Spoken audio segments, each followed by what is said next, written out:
So now you want to boycott Kellogg's. So we're advertising about cereal for dinner. If you think about the cost of cereal for a family versus what they might otherwise do, that's going to be much more affordable. His response to the cost of living crisis is the equivalent of let them eat cake. The price of bread has gone up your marriage. Eat cake! I said, let them eat cake! History really does repeat itself, hey? You see, I don't think you should have said that. I'm starting to think that Nostradamus was not actually a predictor of what was going to happen, but more that he just knew patterns.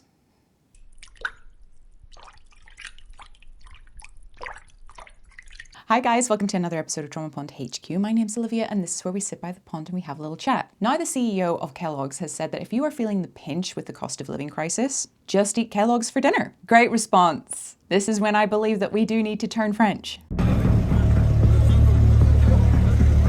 It seems as though, finally, people are starting to boycott Kellogg's. They're coming up with their own recipes on how to make their favourite Kellogg's special cornflakes and Rice Krispies. People are not realising just how easy it is to make them. It really does show how much our dependency has now relied on convenience for the last few years. But in all honesty, I have no idea why Kellogg's wasn't boycotted many years ago, especially when you consider that the inventor of Kellogg's cornflakes was gross. Because a lot of you probably don't know just how much of a crazy, delusional weirdo Dr. John Harvey Kellogg really was. So I thought I'd share with you a few facts. Like, never to have sex. Ever. Even with his wife, Ella, for 50 years. This man had such a repulsiveness towards the idea of sex or sexual relief that he decided he wanted to make sure he could put a stop to it. And the methods that he went down were crazy. It's going to be an interesting one, guys. Let's talk about it. Hey guys, if you're enjoying the episodes of Trauma Pond HQ, do a little favor for me and hit that like button for this video, subscribe to the channel, and ring that notification bell so that you don't miss another episode. All right, back to the rest of it. Okay. So who was Dr. Kellogg? He was a physician that was born in Michigan in 1852. He also saw himself as a nutritionist, which led him to create cornflakes.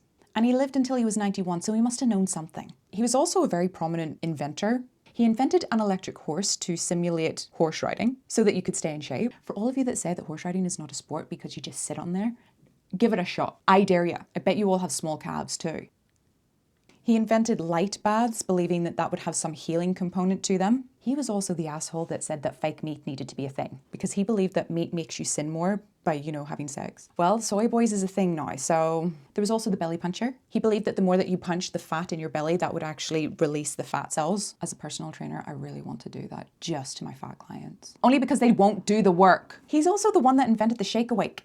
You just shake it, back and forth. I still have no idea if that thing even works. And the enema machine. He was a clismophiliac. This guy had a really weird fascination with enemas and poop. I mean, I am all for understanding your stools. He had daily enemas that were only allowed to be done by a male nurse. Tell me you're gay without telling me you're gay. He also believed with his enema machine you should use yogurt, goes in vanilla, comes out chocolate.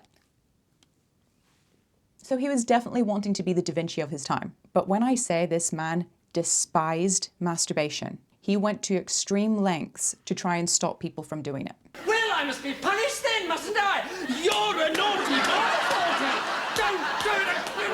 Back in the 1800s, masturbation was seen as the ultimate sin of self-pollution. Self-pollution. It's amazing that now Kellogg's is responsible for causing even more harm and damage to people now. Gotta get that sugar up. It's Sugar Bear and he's after my Sugar Crisp again. Self-sexual release was not something that Dr. Kellogg ever wanted to experience or have others experience. Bit of a dampener. He actually blamed an awful lot of foods for causing masturbation. Meat, flavorful foods, alcohol. Well, I get alcohol a little bit. And spicy food. If spicy food is related to sex, it makes sense why India has the sex manual. Oh, that's naughty. Dr. Kellogg also had a book called Plain Facts for the Old and Young. And in it, he said this. He described masturbation as one of the vilest, basest, and most degrading acts that a human can commit. Okay. To your mind, are you a slut? I'm still trying to find the rekindling of my relationship with God. So the idea of masturbation, I still don't really understand that part within the Bible yet. I mean, I know I'm going to hell anyway, so it's not like I want to. And I'm trying to do all the good things. Like, I may as well try and do good things here now while I can. But I've been a very bad girl in a past life. We'll see when I get there. Kellogg also suggested that masturbation caused all these things: insanity, epilepsy, birth defects, acne, bad posture, womb cancer, bashfulness. Oh, God. I guess. And this was the worst thing that he thought that masturbation contributed to: a fondness for spicy food. He really didn't like spicy food. Why don't you just say that you can't handle chili? On top of all of his inventions, plus inventing bland cornflakes, because he believed that the more bland food that we have in our diet, the more likely that we're not going to want to masturbate. He also invented the first ever granola, but the problem with that was it was so hard, it was making people crack their teeth. The other thing with his foods is that they were so high in fiber that they caused digestional problems. Like, fiber's great and all, but there's only so much that the body can take. It ended up causing major gassy and abdominal pains, which he saw as a win, because if you have stomach problems, you're not going to want to have sex. So in his eyes, that was a win. But that's not all that Dr. Kellogg did to stop people from masturbating. Oh no, oh no, oh no. Guys, just so you know, I'm a very squeamish person, so I'm going to feel very uncomfortable talking about what he did. So for adolescent boys that had a problem with masturbation, they got circumcised. A lot of you are probably saying, oh, that's no big deal. At adolescence, it probably is. And the punishment was no anesthesia. No, you had to live with the pain. Then, of course, you also had the communities that had already circumcised their children. And this is where we get really gross. His idea was to sew the scrotum to the shaft. How did you pee after that? It wasn't just boys that got this treatment. Oh, no, no, no, no, no. Girls got certain treatment too. What was the treatment the girls got? They had acid poured down there.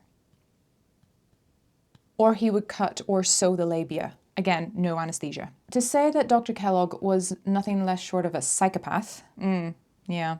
He also fostered 42 children. I really would wonder what would have happened to those children. I'm gonna make you cry and dip my cookie in your tears. And yet people thought it would be absolutely fine to have his cereal. I hate to tell you this, but you're not actually supposed to have this kind of shit anyway. Like, all of this crap does not need to be in existence. It is solely put here to make you more stupid.